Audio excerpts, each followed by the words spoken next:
your agile delivery is not achieved. So to be agile, what are we trying to do? So agile deployment again, agile development, again it is like, you'll have your own Scrum team or, project team where you have your product owner, your Scrum master, your dev team, right? And basically you talk about the features, you talk about your deliverables, and then say it's done, meaning your code has been, checked in, right? After that, what happens? You automate the builds. You automate the deploys, and you automate the testing, QA testing. So in this project, what we have done is, for the builds, we did the continuous integration. Most of us, I would think, are doing continuous integration right at this point of time. Right, we use Jenkins for it.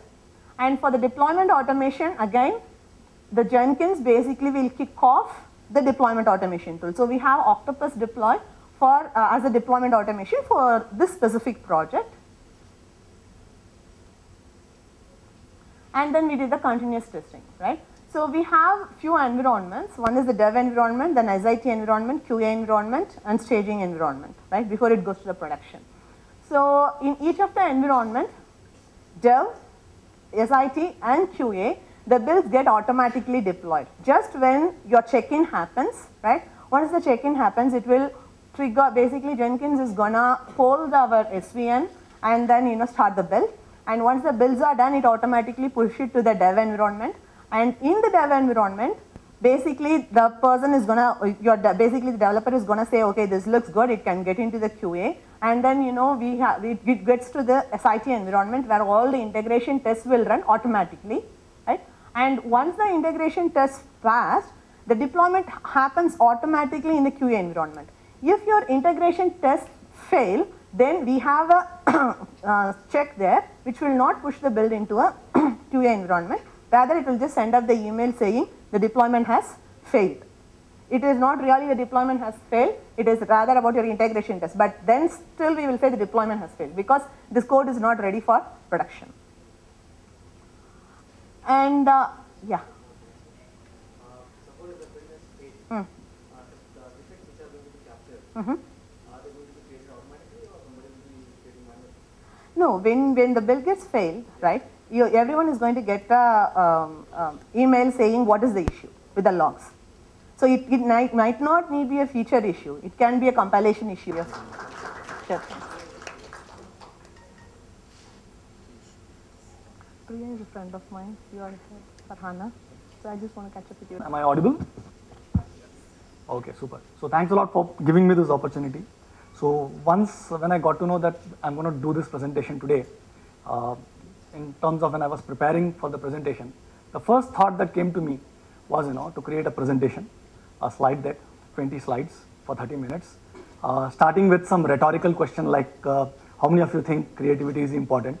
How many of you think you are creative? And things like that.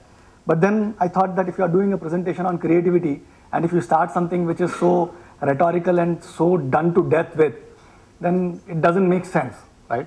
So I thought, okay, how can I make it a little more creative? So then I let my creative muscle run, and I thought, why not I do an interview of myself? So the idea was that I will record questions on YouTube, play those questions and answer them here. But then I thought that that would be going too far ahead. So what I decided to do was to kind of share some insights that I have gathered over having done more than 50, 60 workshops that I do with large teams, both as part of SAP and outside of SAP. So this is also because of the fact that what is it that I can talk about today or that I can share with you today that you cannot already find on channels like YouTube or on a podcast, right? So you have enormous amount of content that is available today online where you can learn about creativity, you can learn about creative practices and stuff like that. So what is it that I can bring to value today for you guys? And then when I thought hard, I thought one thing that is very unique to me and what I can share, which you will not get anywhere else, is my learnings from all the different workshops that I have done, my learnings from the books that I have read, from my experiences. So that's what I'm going to do for the next 20-25 minutes or so, and then we'll have some time for Q&A. So just a quick introduction about myself. So I work for SAP. My day job is as a customer advocate at SAP. I work with customers to solve their challenges as a group. And my passion is about design thinking and innovation. And how can I help as many people as possible in their journey to coming up with some really innovative and creative ideas. So that's my passion. And I do a lot of workshops around design thinking as a concept, and both from a sales perspective as well as from a product development perspective, service design perspective, and things like that. So in having structure of balloons, which doesn't take any support, and people who are able to build the tallest balloon structure actually win. The moment I give this challenge to people, there are 2 or 3 kinds of reactions that happen, right? Depending upon the people who are in the room. If there are a lot of engineers, the first thing that they do is they take a paper and a pen and want to create the structure that they want to build. Okay, 4 balloons in the bottom, then 3, then 4, then 3, then 2, then 2, whatever is the design that they want to do. If we have a lot of children in the room, they don't do anything. So they just start blowing up the balloon and start doing the activity.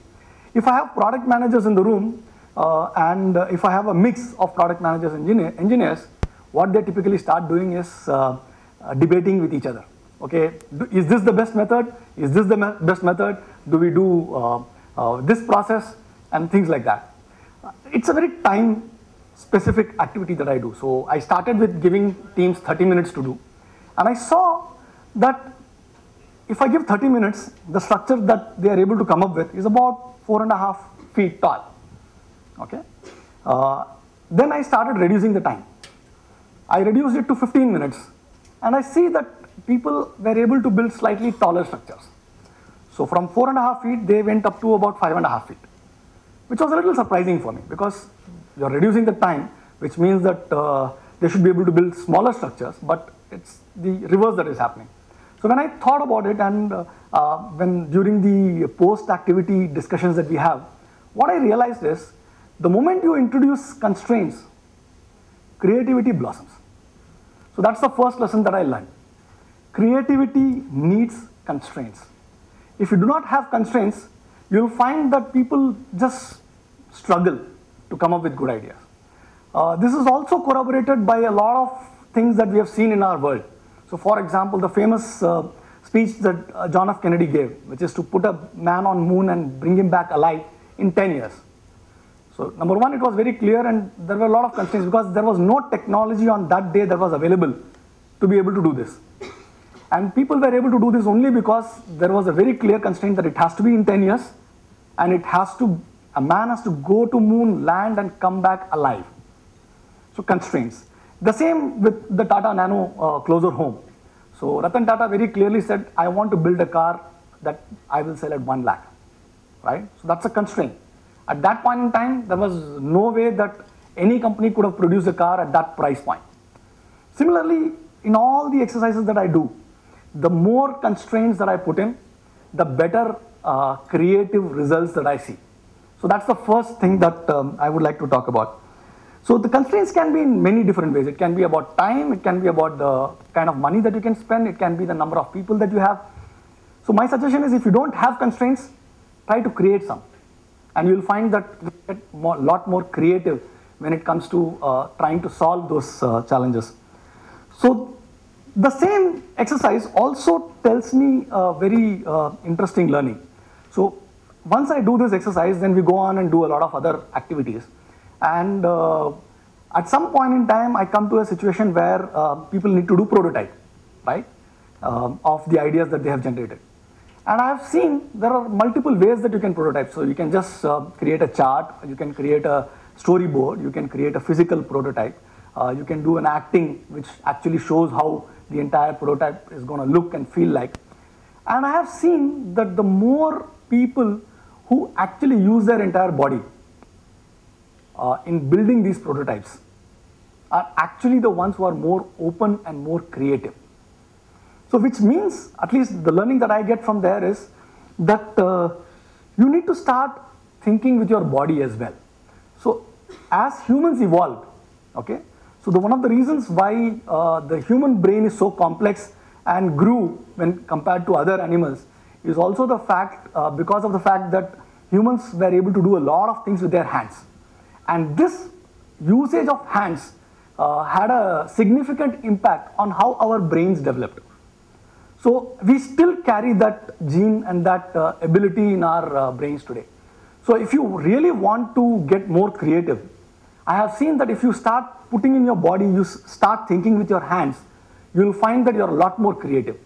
And it has an added advantage as well. The added advantage is the fact that once you start using your hand, your intuitions come up and come alive. Which means that if I'm doing a prototype and I'm thinking about a prototype, or I'm just simply talking about a prototype and actually building it with my hands or acting it out, it'll give me a sense that, okay, there is something which is amiss here. There is something that is wrong. This will not work for some reason. So that intuition, that ability to figure out things which you would not otherwise figure out actually comes out. So the second thing that I would like to propose that you should do in order to increase your creative muscles is to start using your body when you are trying to do or come up with creative ideas, right? The third point that I would like to bring here is something which is I would say a misnomer. I remember watching a video where Ken Robinson, the famous educator, he talks about the fact that creativity is a process and not an event. Okay, so what does he mean by that? You take any creative personality in the from history, geniuses like, for example, was actually a result of a long and arduous learning process, which actually all culminate into those masterpieces.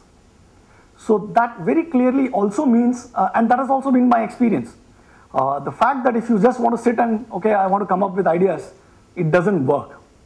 You need to have a lot of other inputs which you should have got, or which you should already have in your minds in order for you to come up with those creative outputs. So it's a process, and the process starts, I'll just come to the point as to how do you put those inputs, or how do you create those inputs in your brain so that it can all culminate into creative ideas in a bit. So you need to remember that creativity is a process. We became more and more social. What also happened in our brains in order to sustain and in order to survive is that right behind our eyes, inside our brain, we developed an area which is actually critical for social interactions. So what that part of the brain does is filters out things in your brain which are not socially acceptable. So for example, you know that if you are in a social gathering, you are supposed to dress in a particular way. You are not supposed to dress in a particular way. So that part of the brain which tells you not to dress in a particular way or not to say something is right here behind your head. And that is one of the reasons why, even if you have those creative ideas, you feel an inhibition as to share those ideas, right? So you'll find that a lot of times people will have really great ideas, but they will not share it because they feel that it might not be accepted by the team, because we are social creatures, right? And this part of the brain actually takes part of that filtering process. Now, how do we negate this process that is happening inside your brain? So there are 2 or 3 strategies. So one is if you go into the alpha stage of brain activity, which is relaxed, which is just when you wake up, you are already in the alpha stage, right? So when you are carefree and enjoying whatever it is that you are doing in the present moment, that is when you are in the alpha state. So that's the reason why you'll find there are so many creative discoveries which have happened either when someone is taking a bath, or when someone is actually in a trance, or when someone wakes up from sleep. So there are so many things that have happened that history actually chronicles, where a scientist has actually come up with a breakthrough idea for a problem that they've been struggling with for years, either in their sleep, or when they were having a bath, or when they were in a very, very relaxed state of mind. So alpha state. So can you come to that alpha state as and when required? So that's a little tough. It takes a lot of practice. It takes a lot of commitment from every one of us to do that. The second way to actually inhibit that is to get inebriate, which means to have a couple of drinks. So I have a show where I interviewed a sales trainer called Paul Castaigne, and I asked him, what is the first thing that you do when you take an assignment of training a sales team? The first thing that he does is takes them all out for a drink. He said, there is nothing else that I do. The first meeting with all these sales guys is to take them out for a drink. I asked him why, and he said that after 2 pegs, people open up. People actually tell what the problems are, what the dynamics are within the team, whom should I be wary of, whom should I trust, and things like that. That makes my life very, very easy, and that also ensures that whatever input that I have, whatever thought that I have, whatever training that I can do, I can tailor it to that particular group, and hence make it a lot more relevant and a lot more effective. So though I understand that it cannot be done everywhere, but that's one way for people to lose inhibitions. The third way that I generally use in all my workshops is a process that I call as brain dump. Okay? So what I do in this is, every time that I want someone to come up with ideas, a particular team to come up with ideas, I ask each team member individually to come up with their ideas on a sheet of paper and not discuss it with anyone else. So the brainstorming or the team dynamics can start later. But the first activity in the entire creative process is for you as an individual to jot down your thoughts on a piece of paper without any inhibitions. And I do not want them to put their names on it, so that at a later point in time, once we start discussing the ideas, there are no names. So we only discuss the ideas and not not consider who came up with those ideas in the first place. What it does is it allows a lot more creative freedom for people to come up with ideas that they think are relevant and can solve the problem at hand. And it also creates an environment where the team can actually focus on the idea that can solve the problem, rather than forget about who came up with the idea and all the politics that is associated with it. Whether we like it or not, it is a team dynamic, and it always has this component that we need to deal with. So we need to figure out a way to inhibit that part of your brain which actually prohibits you to come up with creative ideas. So that's the third point that I would like to talk about here. So I spoke about being able to have a lot of inputs in your mind, and so that the creative ideas actually are the culmination of the process, right? So how do you come up with these ideas?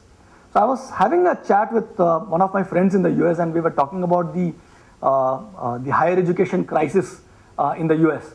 I don't know, I'm sure most of you are aware that the cost of higher education in the US is so high that student debt has actually spiraled into trillions of dollars.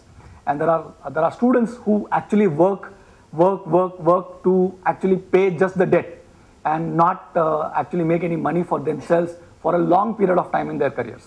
And we were brainstorming as to, what can we do? Is there any idea that we can come up with? And that actually created a spark, and I actually wrote a blog post about it, where I suggested that can universities actually adopt a subscription model? What I mean is, can universities actually charge students at their lowest paying capability or ability, which is when they are in the college or in the university, the least amount, and every year as their paying capacity increases, the fee increases? Is this a model that is viable? Post this blog post, a few of my guests on the show who are also university professors, they came back to me and said that it's a creative idea, it's a good idea, it's a workable idea, but the resistance for the idea is so much in the university spheres that right now probably is not, none of the existing universities will take it up and run with it. So you'll find that there will be some startup which will run with this idea and then disrupt the entire way the university or the higher education system works. And we are seeing that as part of all these MOOCs that come up, all these education startups that are coming up. So what I'm trying to bring here is, I saw two different things and combined them, right? So I see all these cloud subscription models that are available when it comes to software as a service or platform as a service, and then look at a higher education model and then just combine. So this is the same thing that happens with us when we learn a language, right? So there are alphabets. The more alphabets that you have, the more words you can make. The more words you have, the more sentences you can make. The more sentences you are able to make, you can write an essay. The more you are able to write essays, your ability to write a book also increases, right? So that's the same thing that happens with creative ideas. You need to have this range of alphabets or range of ideas, which you then connect with each other and create new ideas. And then use these ideas and connect these ideas to come up with newer ideas. And that is how the entire thing proceeds, right? So you need to be able to take in a wide variety of inputs. So how do you do that? You can read a lot. Read from topics not in your regular domain. So for example, if I'm a software developer, I would read about not just about software development tools, but I also read about philosophy. I'll also read about religion. I'll also read about management. I'll also read about business and things like that. So the more variety you have in your mind, the better connections you are able to make and the better and more creative ideas you have. Sorry, you had a question. Sir, my apologies if I contradict what you're saying. When you said constraints promotes creativity, the second point is when we say be creative as a process. You know, I don't correlate creativity with both of these things, because when you say constraint, taking by your example that when Kennedy said we want to go to the moon and bring that person back alive, that constraint might have stimulated the act, but I don't agree that that stimulated the creativity. So that's a perspective. I will not argue with the perspective. Absolutely. So that's a perspective, right? So that brings me to the next point that I have, which is having different perspectives, or the capability to be able to have multiple perspectives in your mind. When we have constraints, how will we have multiple perspectives? Let me just explain that. That's my next point. Okay. So when I do these workshops, I generally also give them a general or generic problem. So for example, when I do a workshop in Bangalore, I throw the garbage problem at people. So how will you solve the garbage problem for Bangalore? The instant reaction from people is, okay, we will do this, we will do that, we will create trucks which will pick the garbage from all the places, we will punish people who are putting garbage out and things like that. So immediate reaction is a problem, try to solve it. Whereas the real solution for this problem will come not from that. So you need to first understand what is the problem. What are the different perspectives? For whom are you trying to solve the problem? Are you trying to solve the problem for the municipality? Are you trying to solve the problem for the housewife who has to dispose of the garbage some way or the other? Are you trying to solve the problem from the perspective of the guy who actually has to pick the garbage from all the places that you have? Once you have these perspectives, you will find that with every perspective, the ideas that you will get are different. If you're trying to solve the garbage problem from the perspective of a housewife, the solutions that you'll get is very different from the point of view if you're trying to solve it from the point of view of the municipal commissioner, right? And that is where what I meant is having different perspectives and also having the constraints. So now I'm constraining myself that I'm only going to try and solve this problem from the perspective of a housewife. Then I'm going to go to the other side with the other perspective, saying that, okay, I'm going to try and solve this problem from the perspective of the municipal commissioner. And then you'll find that the creativity in terms of the solutions that you get and the ideas that you get will be much, much higher. And the possibility of having actually a solution that works is much higher. So just to try and conclude, I just got a note that 5 minutes is what I have. So there is a place in the US called as the Death Valley. Okay, so it's called Death Valley because nothing grows there. One of the reasons why nothing grows there is because there is no rainfall there. Typically about half an inch or 1 inch of rainfall in a year. In 2004, it actually rained so much, around 7 inches in that part of the valley. And the next year, which is in 2015, the entire valley was covered with greenery and flowers. So people from all over the US actually went to see Death Valley, where flowers are blooming and the entire thing is green. Now, what I'm trying to get at here is, just like Death Valley, right? We are all dormant with seeds of creativity, of possibilities, waiting for the right conditions to happen. so that it can flourish, right? So that brings me to the next point, which is the environment that you need to have in order to be creative. You cannot be creative in every environment. You need a certain kind of environment in order for creativity to flourish. You need an environment where people are okay, people are fine to open up and share their ideas without inhibitions. You need an environment where good ideas and bad ideas are also celebrated. You need an environment where tolerance is there and things like that, right? So very, very important that you have an environment, or you create an environment where creativity can actually flourish. So that's my sixth point. The sixth point is you always need to remember rule number 6.